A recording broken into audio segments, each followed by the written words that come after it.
the theme of the conference is Bring It. So I wanted to do a talk that had Bring It at the core of the presentation. Also, every talk that I give is a different talk. So you haven't actually heard this talk before. I wanted to start by saying thank you, builders. I've done previous talks how to do cool things around the world.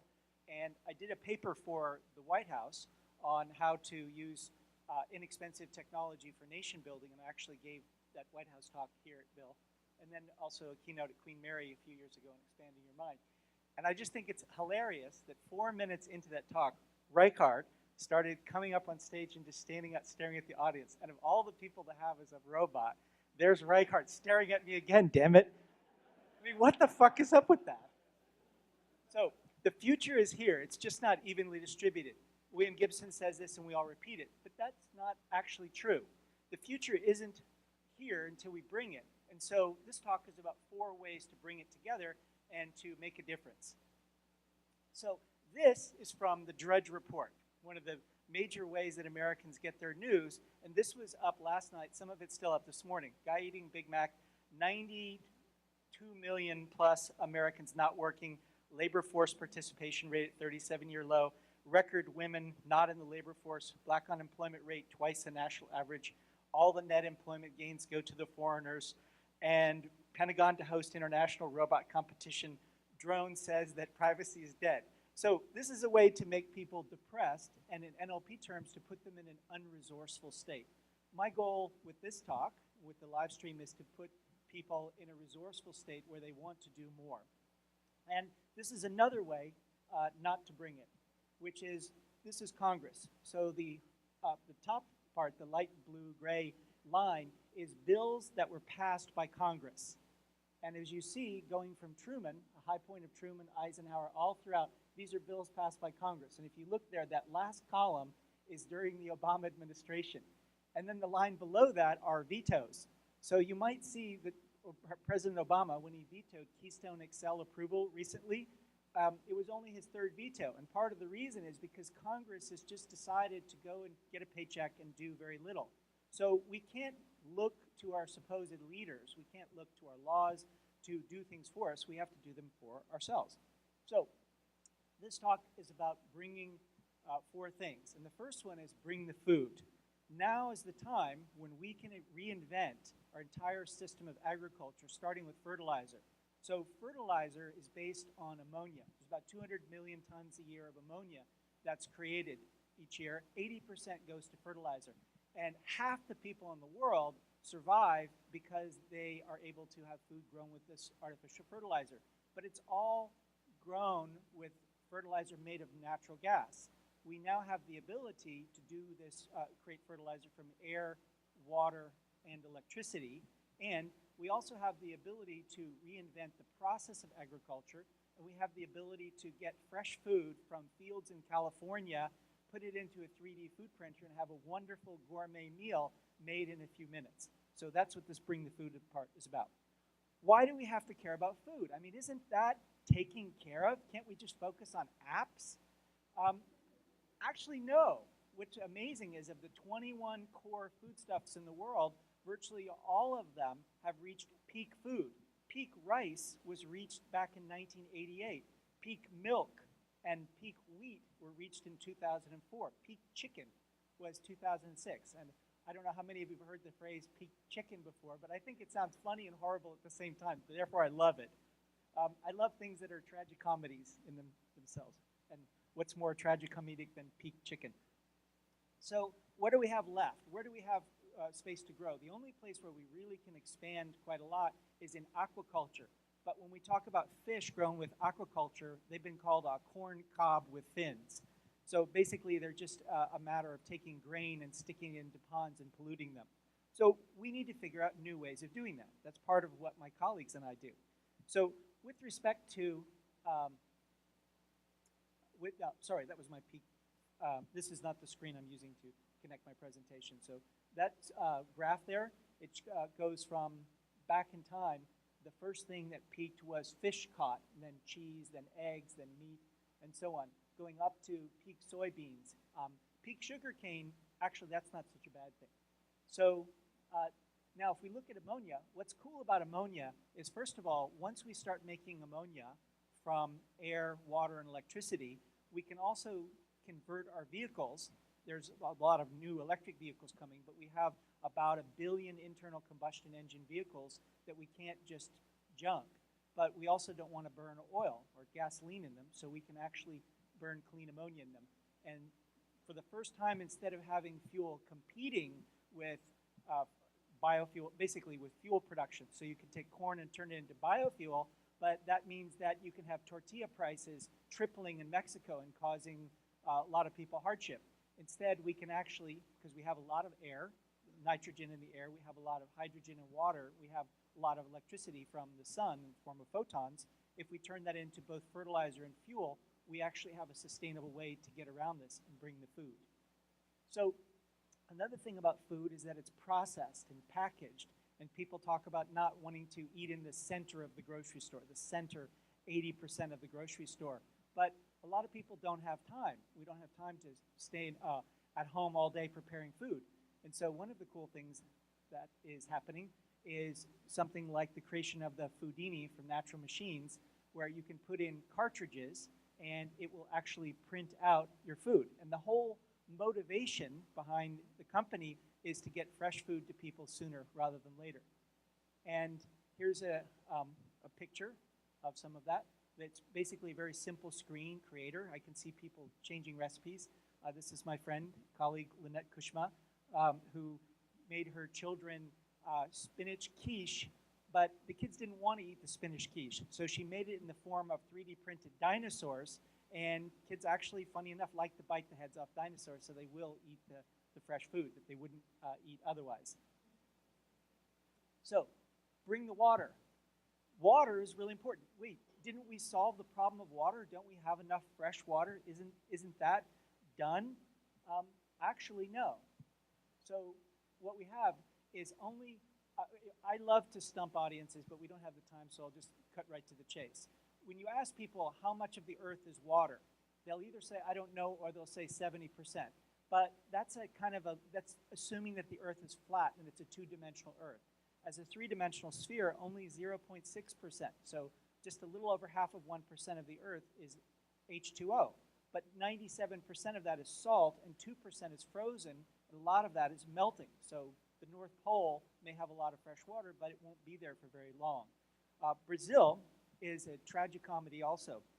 It has 14% of the world's fresh water and only about 2% of the world's population, but the city of Sao Paulo right now has water rationing, and even with the water rationing, where you can have water cut off for 12 hours a day or even 3 days, 4 days a week, you still have only 60 days of water left in Sao Paulo. So if that's the case in Brazil, what is China going to do? China has about 22% of the world's population, but only 7% of the water. So the Chinese have had 3 staples for quite a while: rice and wheat and corn. And now the government is saying, rice is not really good for you, wheat is not good, corn's not good. We want you to eat potatoes. And the reason is because you can grow the same amount of calories in potatoes with half the water. And the whole world is going to switch to potatoes because of that. Now, I happen to like potatoes, obviously, but it's not necessarily the most healthy thing we can have worldwide. So how do we get more water? Well, one way is through something called a skywell. And this will produce 100 gallons of water by precipitating out of the air. And you can see all the water coming in. And I think it's kind of cool. Their slogan is, it's time for a glass of fresh air. I think we should be buying these and using these and trying to make our own water as much as possible. And I can't wait for this to go on the whole kind of exponential technology curve that Peter Diamandis describes in his book, Bold, where you actually can get the cost of these down. Another thing is from my company, Everblaze, we have these solar-powered water pumps because there's no reason to use diesel fuel. So imagine drilling for oil and using 5,000, 10,000, 5 million to 10 million gallons of well to go and get oil so that you can run water pumps. It makes no sense at all. All pumps for irrigation in the world should be run with solar. And we're also making something called an EverPivot. We actually have customers for this.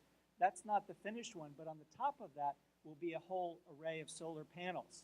And so imagine farmers who are spending thousands of dollars a month on electricity for their pumps and thousands of dollars a day sometimes running diesel for their trucks and all that. Imagine being able to have all of that from the sun. I mean, why can't farmers use the sun for all the things that they do? So the second thing after bringing the food and bringing the water is to bring the light. I like that idea of bringing the light. One of the great opportunities of our age, I was just being interviewed by the BIL youth, very cute, very precocious. One of the great opportunities is replacing the 80% of the energy we get from fossil fuels with renewable energies. So how do we do that? Well, right now, about 20% of humanity, over 1.2 billion people, have no light at night. So effectively, when the sun goes down, they have a choice. And their choice is to be in the dark, where it's less safe, it can be scary. I mean, there are places in the world that still have wild animals at night. Or they can have kerosene. And kerosene, imagine having to spend, living on $1 a day and having to spend $1 for kerosene at night. The economics are horrible. It's a carcinogen, it's toxic, and many, many people are burned horribly in fires with no hospital nearby. So also with fossil fuels, they have about $2 trillion in annual subsidies. Why not use the product of Albert Einstein? Albert Einstein wrote a paper on the photoelectric effect in 1905, winning the Nobel Prize, and that's the basis for solar photovoltaics. Now, why solar? What's so great about solar? Well, for one thing, starting from 1973, solar versus oil has improved in price performance by 5,300 times, and by 2020, which is just a hop, skip, and a jump from here, it's less time from now in the future than when I gave a talk at BIL that some of you probably remember. It just wasn't that long ago. The price performance will have improved by 12,000. That's awesome. So what do you do with that? Well, here's one very, very simple strategy, and that is replace all the street lights with solar trees and enable charging up of Teslas, charging of mobile phones, charging of electric scooters. You can have electric bicycles made of bamboo for $300. Make it free and ubiquitous. Now, what's so great about that? Well, Stanford's Tony Seba, who wrote a book called Clean Disruption, says that there'll be a 24,000 self-driving EV by 2020 or sooner. And each of these self-driving EVs, on average, will displace 15 internal combustion engine vehicles. So the car market last year was 72 million internal combustion engines. Seba predicts that that'll collapse to 6 to 8 million self-driving EVs by 2030. That will be the end of oil because 97% of oil is used for transportation. We won't need it anymore. So what do these solar lights look like? I'm glad you asked. I'll show you in just a second. But what I first want to talk about is this. If we bring the light, we collapse from the right. And what that means is this is the cost of oil. So if you see here, starting on the y-axis, it's from $0 to $100 a barrel. The average cost of producing oil onshore in the Middle East is $27, and it ranges from about $10 to about $38. And then there's the onshore, there's basically onshore Russia, onshore rest of world, deep water, North American shale going up to the Arctic. So as we start putting up these solar panels and charging cars, we start getting rid of the worst environmental messes that are the most impossible to clean up. So the first thing will go is drilling in the Arctic. And the second thing that will be going is the oil sands, which is what the Keystone XL is for. And the third thing is North American shale. So basically, the more electric cars, the more solar, the more of these things become economical from the right forever. They become uneconomical forever because of the exponential improvement of solar. So this is me standing underneath a partially built solar tree from Everblaze. And this is what it would look like yesterday because we finished it yesterday. I think it's kind of a coincidence for Bill. Thanks. I'm totally thrilled with this, and I'll show you. And this is what it looks like at night.